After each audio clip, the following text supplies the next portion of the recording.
El edificio en el centro de Bogotá era un gigante de cristal, pero mi realidad era un cubículo asfixiante. Al principio, mi jefe era Carlos, un mando medio que me respetaba. Pero todo se pudrió cuando llegó el doctor Restrepo.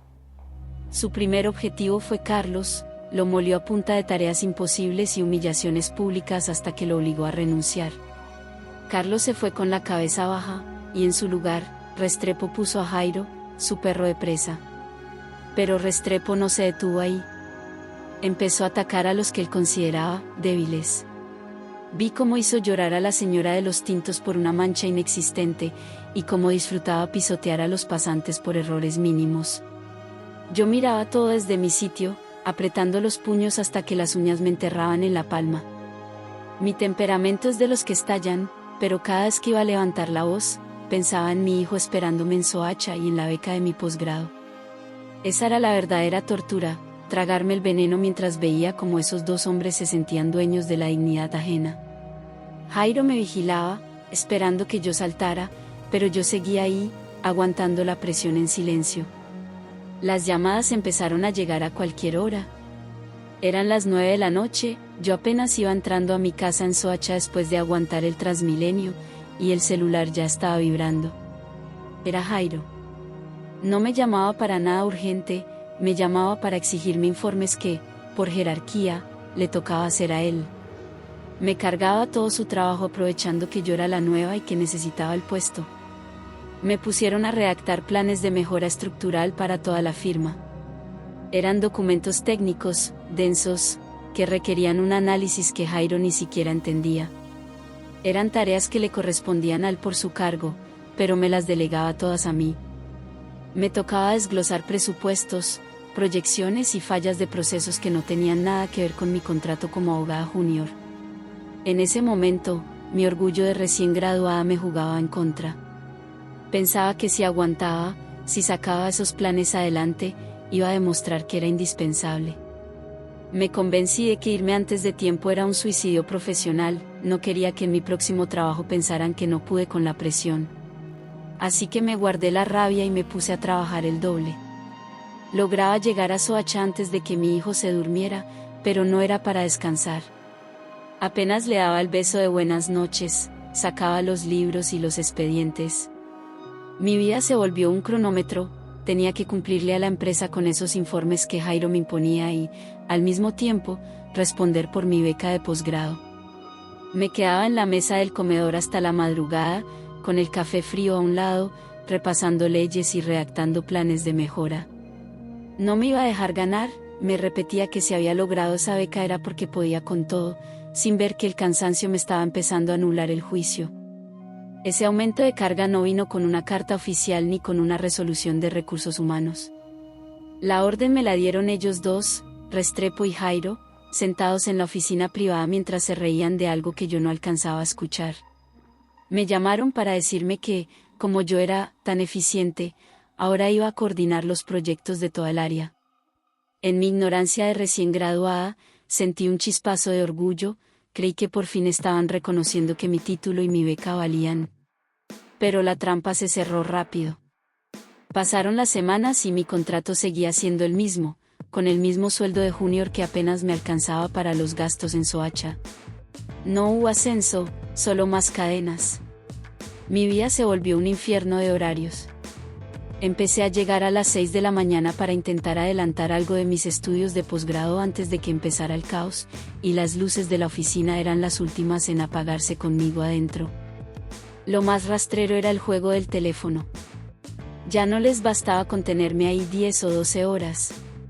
Hubo noches en las que, después de un día agotador, lograba subirme al Transmilenio. Cuando el bus ya iba por la calle 26 y yo sentía el alivio de ir camino a ver a mi hijo, el celular vibraba. Era Jairo, por orden de Restrepo, mandándome a volver. Me decía que había surgido un imprevisto o que un documento se había quedado sin mi firma. Me tocaba bajarme del bus, con el miedo de que me atracaran en una estación sola a esa hora, y devolverme al centro a cumplirles el capricho. Ahí entendí que no era trabajo, era una cacería. Querían ver cuánto tiempo podía aguantar antes de que mi temperamento estallara o mi cuerpo se rindiera. A esa presión del trabajo y la beca se le sumó algo más asqueroso, la mirada de Jairo. Él ya no solo me cargaba con sus responsabilidades, ahora empezó a buscar cualquier excusa para estar encima de mí. El espacio en los cubículos era mínimo, pero él se encargaba de que fuera inexistente. Se paraba detrás de mi silla para revisar un informe y sentía su respiración en mi cuello, o pasaba por mi lado y me rozaba el brazo o la espalda con una confianza que yo nunca le había dado. Los comentarios eran lo peor. Ya no solo me decía abogadita, ahora le dio por soltar frases fuera de tono frente a los otros hombres. Me decía que con ese carácter tan fuerte necesitaba a alguien que me domara, o que seguramente me quedaba hasta tarde en la oficina porque estaba buscando algo más que un ascenso. Yo sentía que la sangre me hervía, pero me quedaba congelada. Tenía un nudo en la garganta que no podía soltar porque sabía lo que había en juego. La presión me estaba moliendo por 4 costados. Por un lado, la beca de posgrado me exigía notas perfectas y entregas que hacía de madrugada. Por otro, el trabajo me demandaba cada minuto de mi vida sin pagarme un peso extra. Y en medio de todo, el miedo de perder el empleo y no tener cómo darle de comer a mi hijo en Soacha. Me sentía acorralada. Llegaba a mi casa casi a medianoche, miraba a mi niño dormir y me sentía la mujer más cobarde del mundo por no haberle pegado un grito a Jairo en la oficina, pero la necesidad económica me tenía amordazada. El asco que sentía por los roces de ese tipo se mezclaba con el cansancio de los estudios, y yo solo podía apretar los dientes y esperar a que el día terminara, rogando que mañana no fuera peor. Sucedió un jueves. Jairo me pidió que fuera a la bodega de archivo en el sótano para buscar un expediente viejo que, según él, Restrepo necesitaba de inmediato. Bajé confiada, pensando solo en terminar rápido para volver a mis libros de la beca. Cuando estaba entre los estantes, sentí que la puerta se cerraba. Jairo estaba ahí, bloqueándome la salida. Se acercó tanto que pude oler el tabaco en su ropa.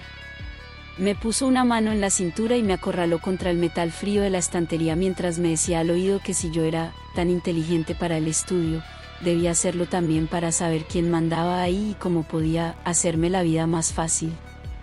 El episodio en el sótano me dejó marcada. Cuando Jairo me acorraló entre los estantes y sentí sus manos y su aliento encima, algo en mi interior se rompió. Al día siguiente, ignorando el miedo, busqué a la encargada de recursos humanos. Fui clara, fui técnica y utilicé mi lenguaje de abogada para denunciar el acoso sexual y el hostigamiento.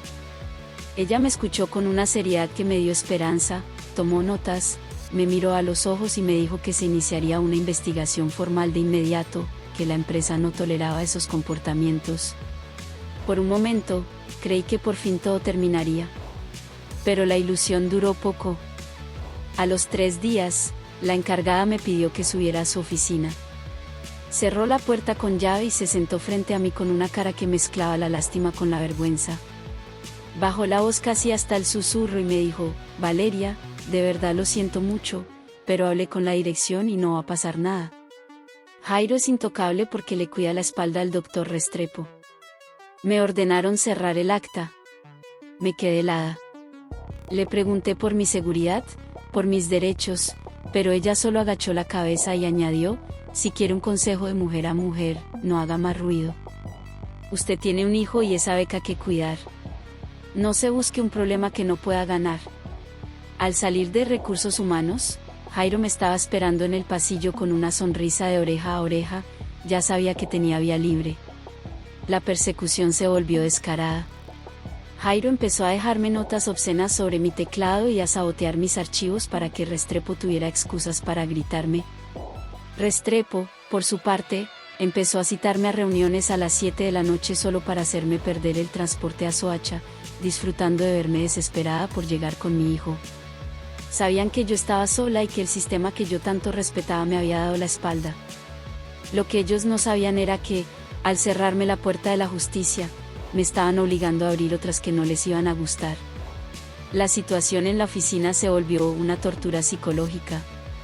Jairo ya ni siquiera disimulaba, se paseaba por mi puesto y me decía al oído que la ley no servía para nada si no tenías amigos, mientras Restrepo me bombardeaba con correos a las 11 de la noche exigiendo correcciones absurdas. Yo seguía ahí, aguantando el asco y el cansancio, repitiéndome que lo hacía por el futuro de mi hijo, que ese sacrificio era la única forma de que él tuviera una vida distinta a la mía. El quiebre ocurrió un martes. Había sido una jornada brutal.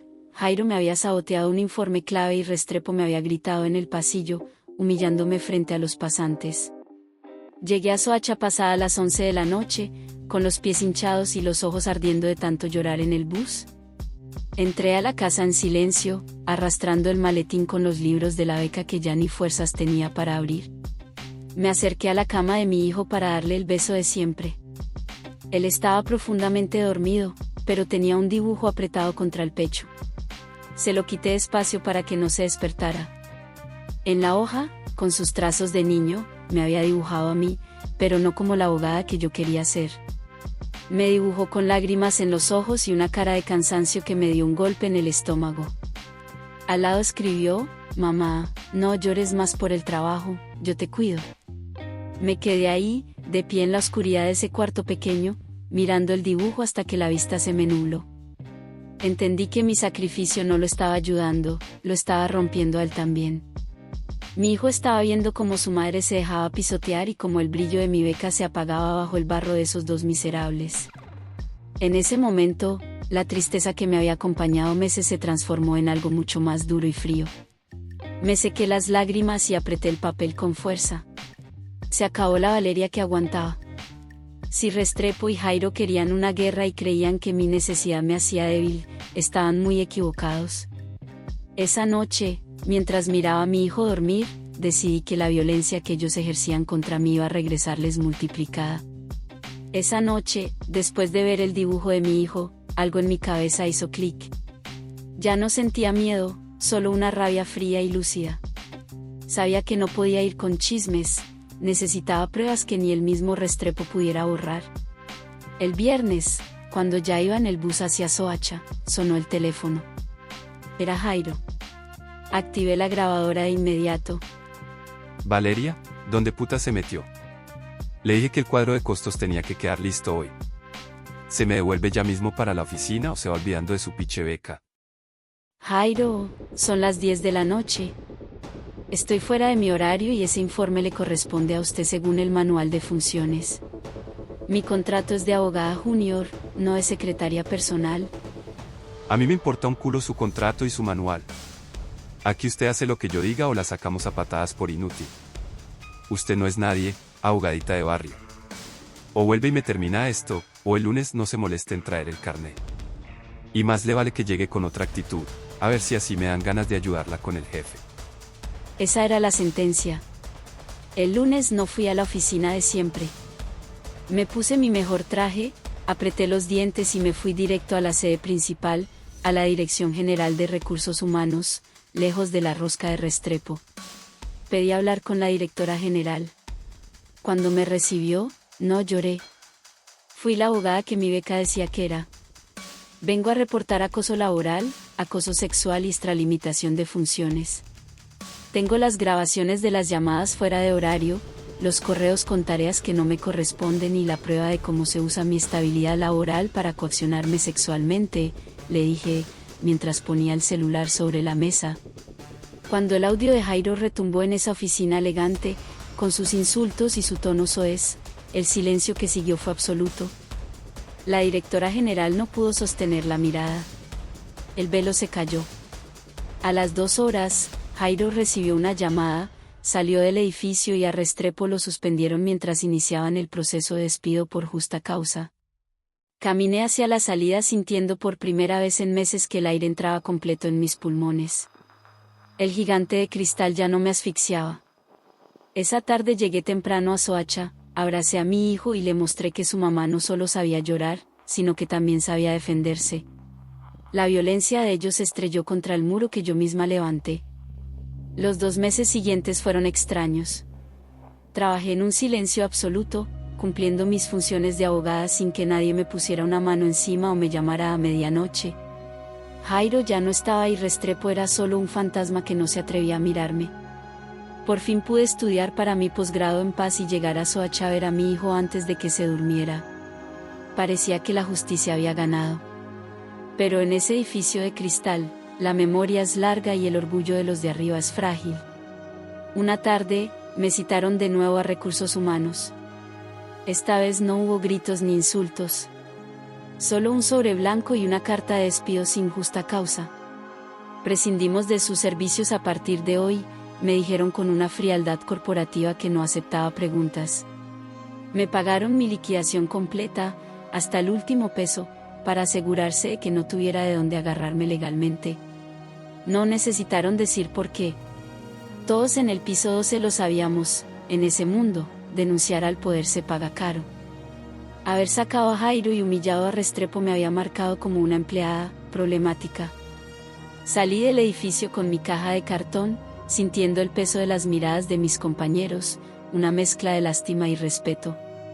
Caminé hacia la estación del Transmilenio, pero esta vez no sentía la derrota. Tenía mi liquidación en el bolsillo, mi beca intacta y, sobre todo, mi dignidad de vuelta. El sistema me había escupido, pero yo ya no era la misma mujer indefensa que entró meses atrás. Había sobrevivido al acoso, había protegido a mi hijo y les había demostrado que mi silencio no estaba en venta. Me subí al bus mirando por la ventana como el gigante de cristal se hacía pequeño a lo lejos, sabiendo que, aunque me cerraran esa puerta, yo ya había aprendido a derribar las que seguían.